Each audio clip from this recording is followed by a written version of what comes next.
சரி சாப்பிட்டியா? எனக்கு தெரியும் நீ சாப்பிட்டு இருக்க மாட்டேன். ஏன்னா எங்க அம்மா எல்லாம் எங்க அப்பா சாப்பிட்டதுக்கு அப்புறம் தான் சாப்பிடுவாங்க. அந்த மாதிரி நீயும் மாறிட்ட தானே? சரி விடு, ஒண்ணும் பிரச்சனை இல்ல. இது அல்வா. மரியாதை இதெல்லாம் எடுத்துட்டு வெளியே போயிரு. இனிமே இந்த ரூம்ல நீ படுக்கவே கூடாது. ஆமா, இதுதான் சொல்லுவேன். அப்புறம் ஏதாவது லைட்டா ஒரு கட்டிங் போட்டீங்கன்னா என் மேல அப்படியே ஆயிர. என் மேல அவ்வளவு ஆசையும் அப்படியே அருவி மாதிரி கொட்ட ஆரம்பிச்சிருச்சு.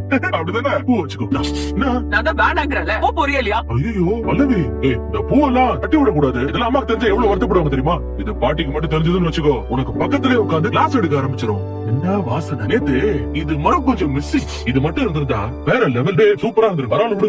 பல்லவி, திருநெல்வேலியில இருந்து இங்கே கொண்டு வந்து விக்கிறாங்க. பார்த்து வர வாங்கிட்டு வந்திருக்கேன். என்ன நினைச்சிட்டு இருக்க நீ? கோலம் வெளியில இருக்க. எனக்கு பார்க்கவே பிடிக்கல. போயிடு. வீட்டுக்கு தெரியாம உனக்கு கொண்டு வந்து கொடுத்தா இப்படி தட்டி விடுற. சாப்பிட்டு நல்லா இருக்கும். கீழே விழுந்து எடுத்து சாப்பிடறான்னு பாக்குறியா? கஷ்டப்பட்டு வாங்கிட்டு வந்த அல்வா பேஸ்ட் பண்ணலாமா? கீழே விழுந்து ஒரு 5 செகண்ட்ஸ்ல எடுத்துட்டா பாக்டீரியா எல்லாம் ஒண்ணும் இருக்காது.